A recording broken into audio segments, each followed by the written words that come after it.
Bulan Ramadan biasanya tradisi masyarakat Muslim Indonesia setiap malam 17 itu merayakan yang disebut dengan Nuzulul Quran, turunnya Al-Quran.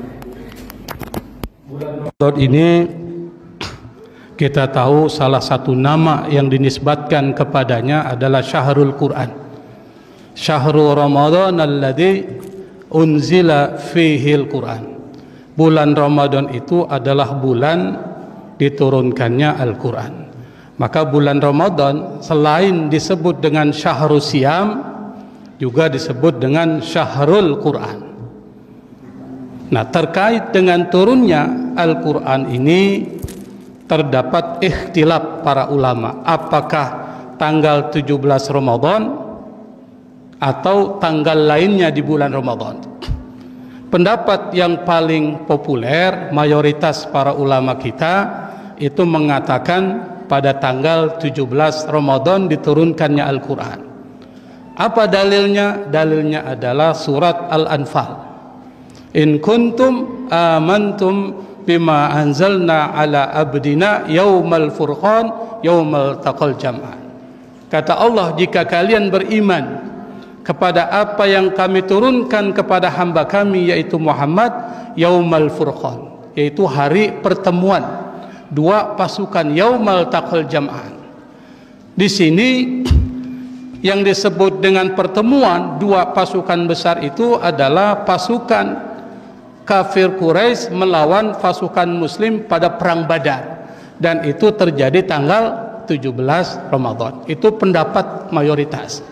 Tapi pendapat yang lain mengatakan Al-Quran itu diturunkan Lailatul Qadar, malam Lailatul Qadar. Dan malam Lailatul Qadar atau malam kemuliaan itu turun di akhir bulan Ramadan, Ashrul Awakhir, 10 terakhir di bulan Ramadan. Maka ada yang mengatakan Al-Quran itu turun pada malam ke-23 atau 23 Ramadan. Ada yang mengatakan 25.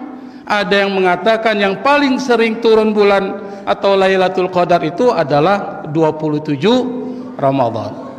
Terlepas dari perbedaan pendapat terkait dengan turunnya Al-Quran, yang pasti Al-Quran turun itu di bulan Ramadan. Yang pasti Al-Quran itu memiliki kehebatan. Nah, yang kita akan bahas nanti kehebatan Al-Quran atau salah satu dari kehebatan Al-Quran. Apa kehebatan Al-Quran itu?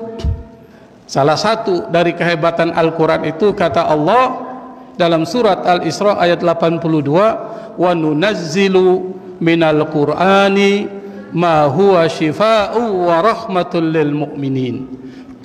Kata Allah, kami turunkan, wa nunazzil, ini menggunakan fi'il mudhari'. Kalau fi'il mudhari' ini berarti terus menerus berlangsung sampai akhir zaman. Dari dulu sampai akhir zaman akan berlaku. Dari Al-Quran kata Allah kami turunkan apa? Ma huwa syifa, penyembuh, obat penawar, wa rahmatun, dan kasih sayang lil mu'minin. Nah, salah satu kehebatan dari Al-Quran itu kata Allah, Al-Quran itu bisa menjadi obat. Ini yang seringkali kita lupakan. Pertanyaannya adalah apakah obat itu terkait dengan obat hati atau terkait juga dengan obat untuk menyembuhkan penyakit-penyakit badan. Salah seorang ulama tafsir terkenal namanya Syekh Mutawalli Asy'arawi, dia menulis satu kitab tafsir. Dia mengatakan yang dimaksud dengan syifa dalam ayat ini adalah bil ma'nal am, dengan makna yang umum. Maksudnya apa? Al-Quran itu menjadi penyembuh bukan hanya terkait dengan penyakit-penyakit yang bersifat non-material, tapi juga bersifat material. Baik penyakit terkait dengan hati ataupun penyakit terkait dengan badan. Nah, sekarang kita buktikan, Pak. Apakah pendapat Mutawalli Asy'arawi ini bisa kita pedomani, bisa kita pegang atau tidak? Bagaimana caranya? Caranya adalah kita menggunakan dua pendekatan. Di dalam Islam, Pendekatan yang dimaksud ada pendekatan naqli atau pendekatan riwayat. Yang kedua, pendekatan akli atau pendekatan rasio, rational approach. Yang dimaksud dengan pendekatan rasio itu maksudnya adalah berdasarkan data-data baik dari fakta yang ada maupun dari penelitian.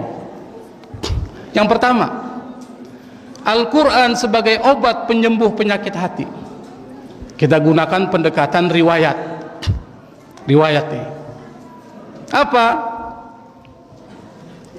Kalau kita baca sejarah Nabi atau sejarah Islam, ada seorang sahabat Nabi yang bernama Umar bin Khattab. Umar bin Khattab ini sebelum masuk Islam adalah orang yang punya perangai yang sangat keras.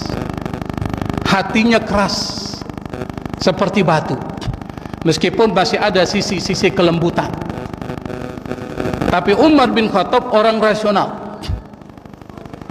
Beliau ini sebelum Islam sangat benci kepada Rasulullah SAW, dan yang dibawa oleh Rasulullah SAW yaitu ajaran-ajarannya. Bahkan dia juga benci kepada para pengikut-pengikut Rasulullah. Kenapa mereka bisa menjadi pengikut Rasul? Tiba-tiba dia tahu ternyata salah satu dari saudaranya yang bernama Fatimah itu ternyata menjadi pengikut Rasulullah. Dia datangi ke rumahnya. Pada saat yang sama beliau ini sedang membaca Al-Quran.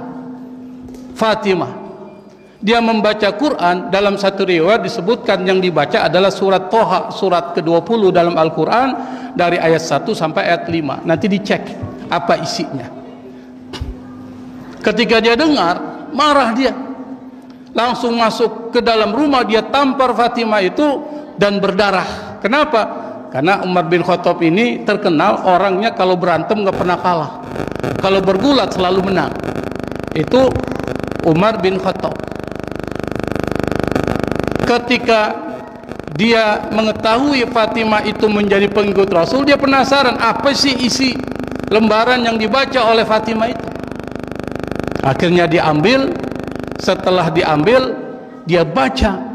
Ketika dia membaca, ternyata bacaan-bacaan Al-Quran itu mempengaruhi hatinya dan sekaligus mempengaruhi sifat-sifat sombong dan keras yang ada dalam hatinya, yang disebut dengan amradul qulub, penyakit hati. Akhirnya dia terdiam, meneteskan air mata, dan dia mengetahui ada kebenaran di dalam Al-Quran. Akhirnya dia beriman kepada Al-Quran dan beriman kepada Allah dan Rasulnya, masuk ke dalam agama Islam. Ini bukti kalau Al-Quran itu menjadi syifa. Bukti yang kedua, pada zaman tabi'in, generasi tabi'in itu generasi ketiga, generasi Nabi, generasi sahabat, tabi'in, tabi'ut tabi'in. Ini generasi tabi'in. Ada seorang namanya Fudail bin Iyad. Mungkin di antara kita pernah dengar nama ini. Fudail bin Iyad ini seorang ulama besar. Lahir tahun 117 Hijriah di satu negara yang sekarang terkenal dengan nama Uzbekistan. Kira-kira Uzbekistan itu ada di mana, Pak? Ada yang tahu? Di mana? Berbatasan dengan Rusia, berbatasan dengan Afghanistan, Tajikistan, Uzbekistan, baru kemudian berbatasan dengan Rusia. Jadi pada zaman dulu itu sudah ada ulama besar dan seorang sufi besar namanya Fudail bin Iyad. Bahkan beliau termasuk salah satu guru dari Imam Syafi'i, pendiri mazhab Syafi'i yang menyebar di Indonesia. Fudail bin Iyad sebelum menjadi ulama besar, menjadi seorang sufi yang agung, itu seorang preman, Pak, seorang perampok. Bahkan namanya itu sangat ditakuti oleh para pedagang. Kalau nama Fudail bin Iyad disebut, gemetar orang.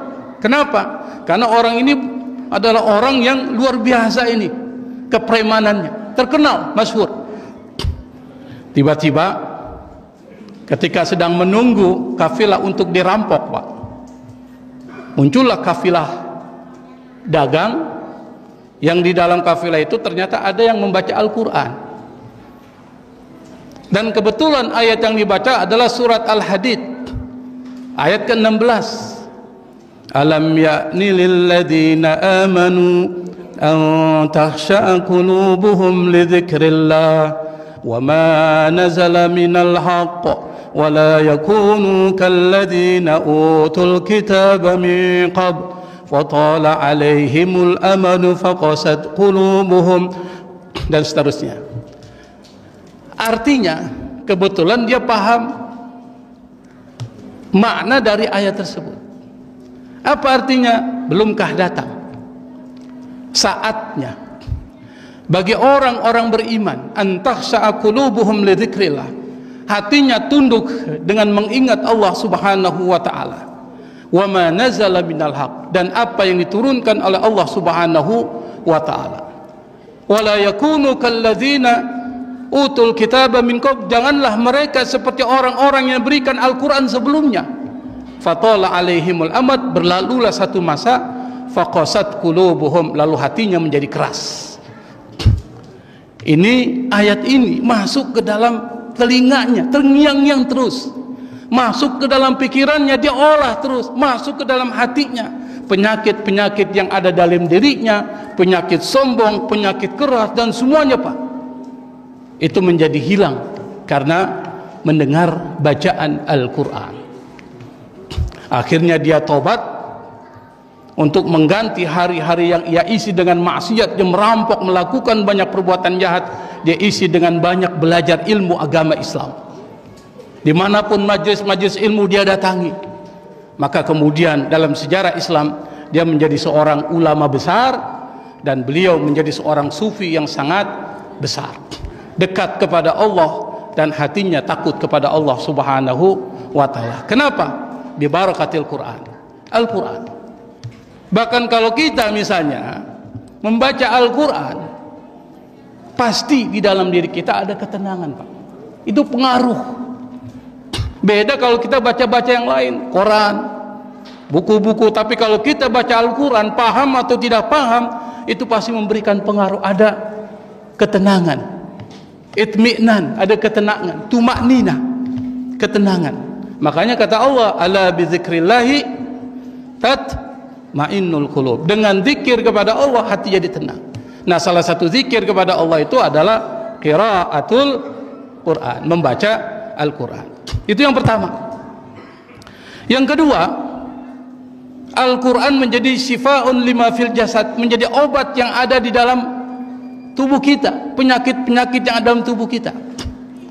Maka pendekatan pertama, pendekatan nakli, riwayat. Ada nggak sih riwayat yang memperkuat bahwa Al-Quran itu bisa menyembuhkan?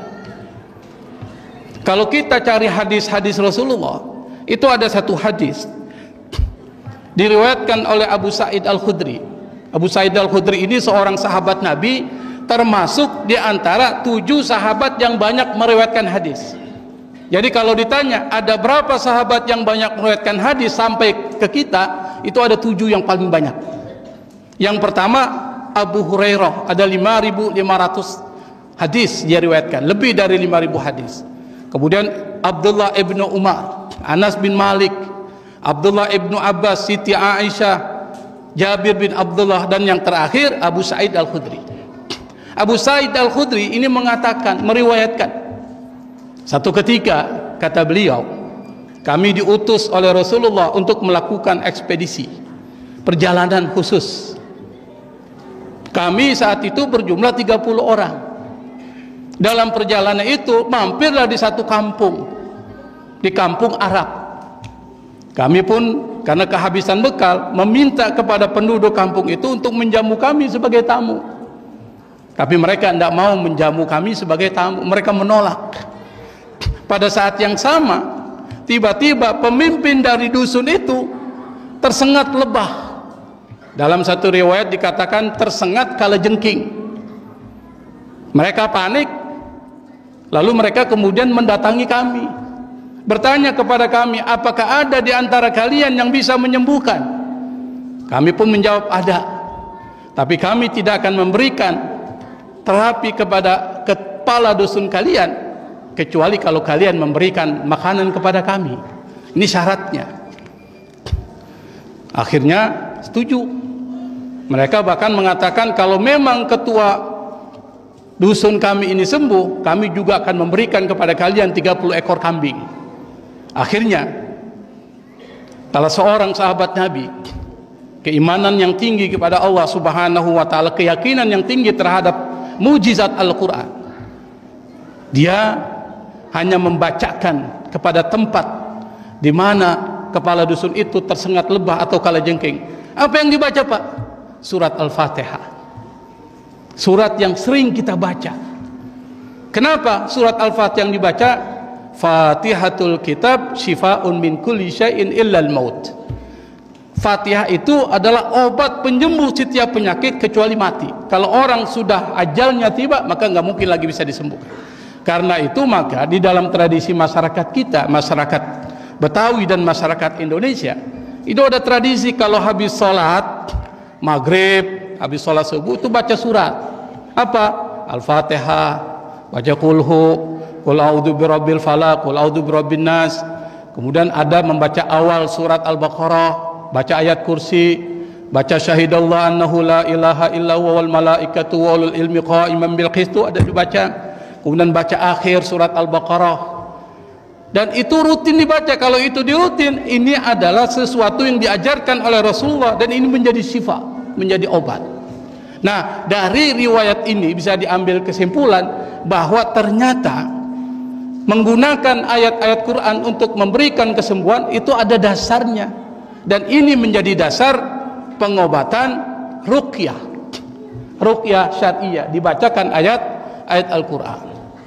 Lalu bagaimana pendekatan akli? Berdasarkan data, fakta, dan penelitian, saya Pak mengumpulkan beberapa riset yang terkait dengan pengaruh Al-Quran terhadap kesehatan. Ternyata banyak sekali, Pak. Bahkan di Indonesia di berbagai perguruan tinggi itu banyak dilakukan. Tapi saya akan mengutip satu saja. Yang ini sudah tersebar. Satu penelitian yang dipublikasikan di sebuah perguruan tinggi di Amerika namanya Boston University. Yang melakukan riset namanya Muhammad Salim, orang Muslim, yang menjadi sampelnya atau respondennya atau orang yang diberikan treatment itu ada 5 orang, 3 laki-laki, 2 perempuan. Semuanya bukan orang Islam, semuanya nggak ngerti bahasa Arab, semuanya nggak pernah dengar Al-Quran. Bagaimana treatmentnya, perlakuan terhadap mereka? Mereka cuma diperdengarkan saja. 2, yang pertama bacaan Quran, yang kedua perkataan-perkataan dalam bahasa Arab yang bukan Quran. Jadi 2 itu. Dan mereka nggak pernah dengar Quran, mereka nggak ngerti bahasa Arab. Kata penelitian tersebut yang dipublikasikan di dalam Boston University Journal, itu ternyata 65%, 65% Pak, mereka itu mendapatkan ketenangan. Dan ini memberikan efek kepada kesembuhan. 65% ketika mereka mendengarkan Al-Quran itu mendapatkan satu pengaruh yang luar biasa, sampai mereka kemudian sembuh. Berapa kali diperdengarkan? 210 kali diperdengarkan kepada mereka. Tapi ketika mereka diperdengarkan kalimat-kalimat, ucapan-ucapan dalam bahasa Arab, itu cuma 35% saja. Kenapa? Karena bahasa Arab, kalimat-kalimat yang diucapkan manusia itu bukan kalamullah, bukan perkataan Allah. Sementara Al-Quran itu kalamullah, perkataan Allah. Apapun yang diucapkan oleh Allah Subhanahu wa taala mukjizat. Makanya ada orang memprotes, bagaimana mungkin hanya dengan membacakan Quran orang bisa sembuh? Hanya dengan satu kalimat, kata-kata orang bisa sembuh. Ulama itu ketika diprotes, dia berkata kepada orang itu, wahai keledai, pergilah engkau. Dibilang keledai, Pak. Keledai. Kalau orang disebut keledai, malu nggak, Pak? Marah nggak? Misalnya saya bilang monyet ente, marah nggak? Marah kita. Akhirnya orang yang bertentangan itu karena disebut keledai, himar, dia marah, Pak, dia jalan, Pak. Lalu dia panggil, engkau, saya ucapkan satu kalimat saja, engkau sudah berubah. Bagaimana kalau yang mengucapkan itu adalah kalimat-kalimat Al-Quran terhadap manusia? Ini baru satu kalimat saja engkau sudah terpengaruh. Apalagi ini kalam Allah Subhanahu wa ta'ala. Kalau kita yakin dengan keyakinan yang tinggi kepada Allah. Maka kalau kita ingin mendapatkan kesembuhan, maka lakukan self healing, terapi, pengobatan sendiri. Setiap hari kita membaca apa? Al-Fatihah, Qulhu, Qul a'udzu birabbil falaq, Al-Falaq, An-Nas, kemudian awal surat Al-Baqarah, ayat kursi, kemudian akhir surat Al-Baqarah, ditambah dengan surat Al-Imran yang saya sebutkan tadi, itu rutin dibaca. Setelah itu ada air, Anda tiupkan ke dalam air itu, lalu kemudian Anda minum. Jadikan itu sebagai self healing, penyembuhan pribadi. Insyaallah bi barakatil Qur'anil Karim kita akan diberikan kesembuhan oleh Allah Subhanahu wa taala, baik penyakit hati maupun penyakit terkait dengan badan. Wallahul musta'an. Wassalamualaikum warahmatullahi wabarakatuh.